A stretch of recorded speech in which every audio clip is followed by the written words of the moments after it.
சில நாட்களுக்கு முன்னால் ஒன்றிய நிதி அமைச்சர் நிர்மலா சீதாராமன் அவர்கள் பட்ஜெட்டை படித்தார். அந்த பட்ஜெட்டை படிக்கும்போது பல பேருக்கு சந்தேகம்.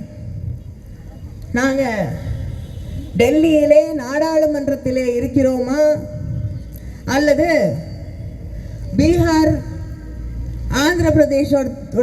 ஆந்திராவுடைய சட்டமன்றங்களிலே ஒருவேளை நின்று கொண்டு அந்த பட்ஜெட்டை கேட்டுக்கொண்டிருக்கிறோமா என்று தெரியாத அளவிற்கு இந்த நாட்டின் ஏனைய பகுதிகள் எல்லாம் நிராகரிக்கப்பட்டு 2 மாநிலங்கள் மட்டுமே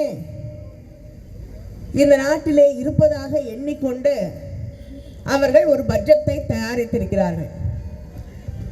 2 மாநிலங்களுக்கும், பீகாராக இருக்கட்டும் ஆந்திராவாக இருக்கட்டும், அவர்களுக்கு நிதி அளித்து அந்த மாநிலங்களை முன்னேற்றுவதிலே நமக்கு யாருக்கும் 2 வேற கருத்துக்கள் கிடையாது.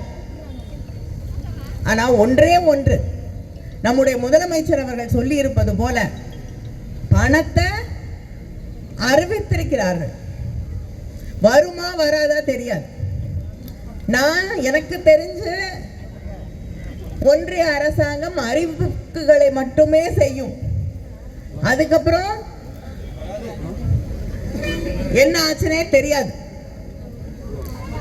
இன்று அவர்களுக்கு ஆட்சி பொறுப்பிலே இருக்க வேண்டும் என்றால் ஒரு மைனாரிட்டி ஆட்சியாக இருக்கக்கூடிய, ஏன்னா இவங்க மைனாரிட்டி மக்களுக்கு எதிராகவே இருக்கக்கூடியவர்கள். அதனாலதான் இன்னைக்கு மைனாரிட்டி ஆட்சி நடத்தி கொண்டிருக்கிறார்கள். அந்த மைனாரிட்டி ஆட்சியை அங்க ஆட்சி பொறுப்பிலே பிரதமராக திரு நரேந்திர மோடி அவர்கள் நீடிக்க வேண்டும் என்றால், பாஜக ஆட்சி பொறுப்பிலே நீடிக்க வேண்டும் என்றால், பீகார் ஆந்திரா என்ற 2 மாநிலங்கள் அங்கே இருக்கக்கூடிய எம்பிக்கள், அந்த கட்சியின் தலைவர்கள் அவர்களுக்கு ஆதரவளிக்க வேண்டும். வேற எந்த காரணமும் இல்லை. இந்த 2 மாநிலத்து மேல அவங்களுக்கு அக்கறை இருக்கிறதுக்கு. ஆட்சியில இருக்கணும்னா அவங்களோட தயவு தேவை. அந்த தயவிற்காக அவர்கள் எதை கேட்டாலும் இவர்கள் கொடுக்க தயாராக இருக்கிறார்கள். இப்படி தன்னுடைய ஆட்சியை நிலைநிறுத்திக் கொள்வதற்காக, தான் ஆட்சி பொறுப்புல இருக்க வேண்டும் என்ற ஒரே காரணத்திற்காக ஒரு பட்ஜெட்டை தயாரித்து நம்முடைய நிதியமைச்சர் அம்மையார் நிர்மலா சீதாராமன் அவர்கள், உங்களுக்கு எல்லாம் தெரியும் அவங்கள நல்லா, நமக்கு மழை வெள்ளம் வந்த போது இங்கே வந்தார். தூத்துக்குடிக்கு வந்தாங்க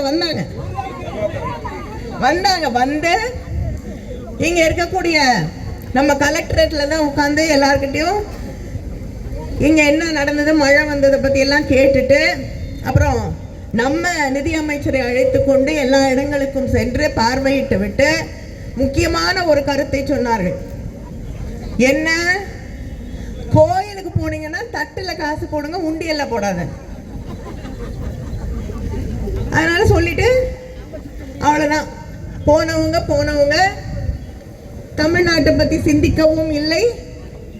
நமக்கான அந்த மழைக்கான நிவாரண நிதி 1 ரூபாய் வரல. ஆனா தேர்தல் நேரத்திலே மோடி தமிழ்நாட்டுக்கு 8 தடவை 10 தடவை வந்தார். பட்ஜெட்ல நம்ம பேரு 1 தடவை கூட வரல. தமிழ்நாட்டுக்கு நான் தமிழ்னா பொருட்களே, நான் தமிழ் பேசணும் இது அதுன்னாரு. ஆனா பட்ஜெட் எழுதும் போது தமிழ்நாட்டு பேரே அவங்களுக்கு ஞாபகம் வரவில்லை.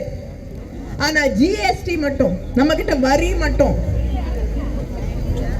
வாங்கிக் கொள்கிறார்கள். நாங்க சொல்ல முடியுமா?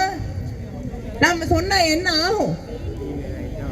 நாங்க வரி, நீ எனக்கு காசே கொடுக்க மாட்டேங்கிற, நான் ஏன் வரி கொடுக்கணும்னு கேட்டா நீங்க எப்படி நாட்டை நடத்துவீர்கள்? தமிழ்நாட்டு மக்களுக்கு எதிராக செயல்பட்டு கொண்டிருக்கக்கூடியவர்கள், தமிழ்நாட்டின் நல்லாட்சிக்கு எதிராக செயல்பட்டு கொண்டிருக்கக்கூடியவர்களே விரைவிலே பதவியிலே இருந்து இறக்கி காட்டுவோம், காட்ட வேண்டும்.